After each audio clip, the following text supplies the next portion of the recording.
Tollywood star hero junior NTR చేస్తున్న తాజా చిత్రం దేవర. కొరటాల శివ ఈ సినిమాకు దర్శకత్వం వహిస్తుండగా జాన్వీ కపూర్ హీరోయిన్ గా నటిస్తుంది. సైఫ్ అలీ ఖాన్ విలన్ గా నటిస్తున్నాడు. ఈ మూవీ నుంచి ఫస్ట్ సింగిల్ ను మేకర్స్ లాంచ్ చేయడానికి ప్లాన్ చేస్తున్నట్లు సమాచారం. మే 20 జూనియర్ ఎన్టీఆర్ పుట్టినరోజు. ఈ సందర్భంగా ఆ రోజే మూవీ నుంచి ఫస్ట్ సింగిల్ ను విడుదల చేయనున్నట్లు తెలుస్తుంది. కాగా దీనిపై అధికారిక ప్రకటన రావాల్సి ఉంది.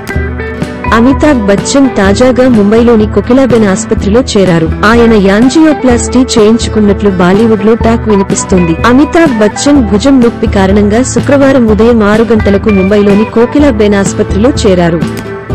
హనుమాన్ సినిమా ఓటీటీ రిలీజ్ కోసం ఎదురు చూస్తున్న వారు అంతకంతకు ఎక్కువ అవుతుండటంతో గట్టి డిమాండ్ కూడా నెలకొంది. అయితే దీనిపై లేటెస్ట్ గా దర్శకుడు ప్రశాంత్ వర్మ కూడా స్పందించాడు. హనుమాన్ ఓటీటీ రిలీజ్ ని తాము కావాలని ఆలస్యం చేయడం లేదని, కొన్ని పనులు ఇంకా బ్యాలెన్స్ ఉండడం వల్ల వాటిలో బిజీ మూలాన ఆలస్యం అయింది అని, త్వరలోనే రిలీజ్ కి తీసుకొస్తామని కన్ఫర్మ్ చేశాడు. అయితే ఓటీటీ వెర్షన్ కి కొన్ని సీన్స్ కానీ లేదా ఒక సాంగ్ కూడా ఎక్స్టెండ్ చేసే అవకాశం లేకపోలేదు.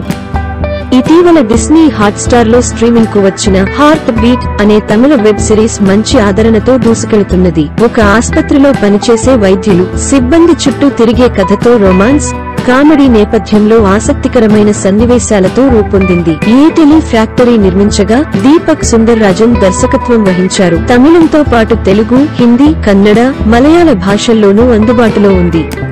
తమిళ స్టార్ హీరో అజిత్ కుమార్ నటిస్తున్న లేటెస్ట్ చిత్రం గుడ్ బ్యాడ్ అగ్లీ. తెలుగు, తమిళ భాషల్లో తెరకెక్కుతున్న ఈ చిత్రానికి mark Antony, fame Adhik Ravichandran దర్శకత్వం వహిస్తున్నారు. మైత్రి మూవీ మేకర్స్ సమర్పణలో నవీన్ ఎర్నేని, వై రవిశంకర్ నిర్మిస్తున్నారు. రాక్ స్టార్ దేవిశ్రీ ప్రసాద్ సంగీతాన్ని అందిస్తున్నారు. గురువారం ఈ చిత్రాన్ని అధికారికంగా ప్రకటించారు.